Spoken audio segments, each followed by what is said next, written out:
start making products I absolutely love, and it's true, I have all of your products in my house, so there you go. I think that people go into business for different reasons, and you know, my husband and I had completely different careers. I was a tenured professor, so I literally could have like kicked back and, you know, maybe written a book every once in a while, but I wouldn't have even had to. And my husband worked at the Austrian embassy, which was even cushier. They would have coffee and kuchen every Friday. And yet we lived in a city that we didn't want to live in. We lived in Washington, D.C. We spent an hour commuting every day, no matter where we were going, because traffic was terrible. I also had to drive to Baltimore, so sometimes I was driving 2 hours one way, 2 hours back, and I was pregnant. So it came to be that moment where either we were going to buy a house because we'd saved up a bit of money, or we were going to do something else. And my husband comes from 3 generations of distillers and cider makers in Austria. This is also sort of, we have an immigrant component to it as well. And everybody in his family, they make spirits. They know how to make spirits, they know how to make beer, they know how to make cider, and all of his family friends do this as well. And we brought back some brandy from his grandfather one holiday after we were in Austria, and my sister said, "This is really good. You know, why don't we have spirits like this here?" And Robert went into some full scientific explanation about, you know, the hearts and the versus the hearts and the tails being mixed together, and she said, "Well, why don't you do that?" And we're like, I don't know, I'm sure there's a lot that goes into starting a liquor company. And my sister's very persuasive, and so as we were having doubts about whether we wanted to buy a home and settle in the DC area, she kept sort of nagging, saying, "You really should do that, you really should do that." And so then we just decided that we really should do that. So instead of putting a down payment on a house, we took every penny we had and we bought a still. And decided then to move to Chicago. And I have to say, you know, everyone has mentioned a little bit about Chicago, and my experience with the city has been so fabulous. It really, for me, was a city that worked. I reached out to a number of aldermen when we were starting, because, you know, you don't necessarily start making whiskey in the middle of the city without testing the waters. So I received a phone call back from, actually it was Alderman Schulter, and I received a phone call from Alderman Cologne also at the time. But Schulter called me first and he said, "I love the idea, we're gonna make this happen. I've got some people for you to call. I think that you can find a factory in my ward. Let's do this." And I was like, whoa, okay. So we flew in on one weekend, found our factory that weekend through the connections that the alderman gave to us, and we had our factory and we were starting our business. So for us, it was about lifestyle change and wanting to work together, wanting to be in a city we loved, and not compromising on that, because we could have continued in the direction we were in, but it wasn't really for us. We also, I think another thing about our motivations, which have affected our business greatly, is also something that was touched on, is that I didn't just want to be a working woman, I wanted to be a working mother. I wanted to be able to have my children with me while I worked. I did not want to have to go to some dark room and pump while I was nursing. I wanted to be with my kids all the time, and that has been one of the great motivations for doing this, and we've actually been able to do that. Both of our children have grown up in our distillery.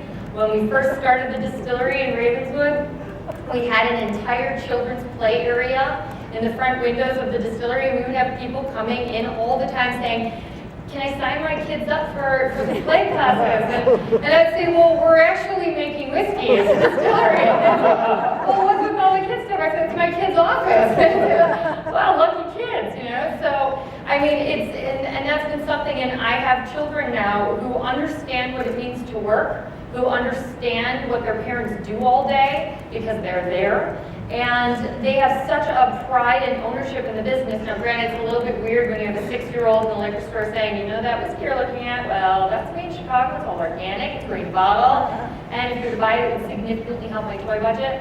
So, you know, they've already learned the hard sell. But these were some of the motivations. And what we wanted to do was not just start a distillery in a place that we loved, but we wanted to do something of really high quality.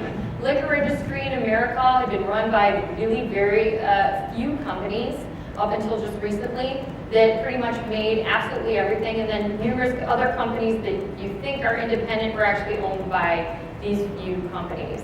And they made whiskey in a very different way. They made whiskey because they're making it for the entire world and the masses.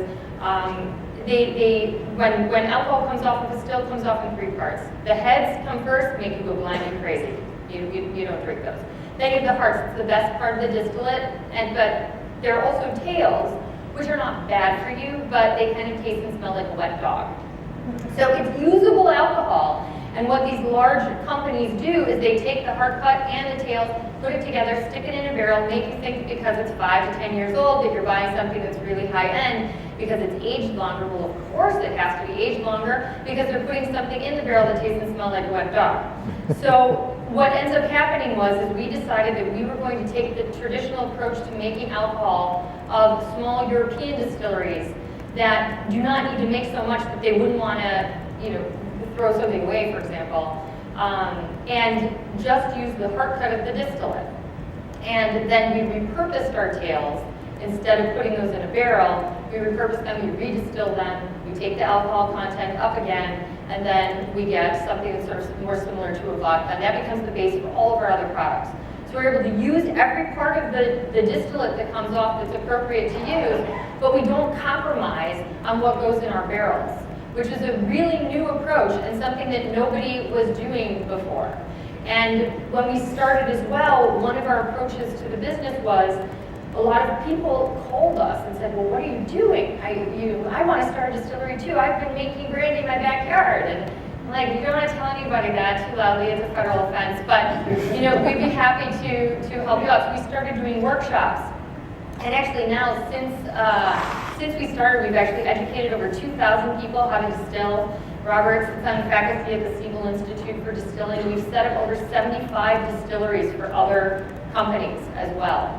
And in so doing, we've taught them our approach, but also a way to make spirits that is, in our opinion, better.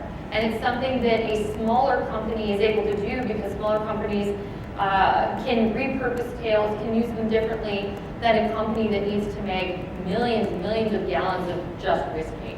So it was kind of a revolution, and it started in Chicago. And so in order for the other sort of fun thing about when we started was I had to get the laws changed too. So for me, there were all sorts of legislative aspects to starting a liquor company because we weren't allowed to retail. So you couldn't actually have someone come to the distillery and sell, which was okay in the beginning because it was a play area, but as things progressed, we wanted also to be able to sell our product when people came to visit us. And so I went and got that changed, and so that created a complete other mini revolution in how people could create a distillery in the state. One no longer had to just be a manufacturing facility. We just manufacture. That's our business model.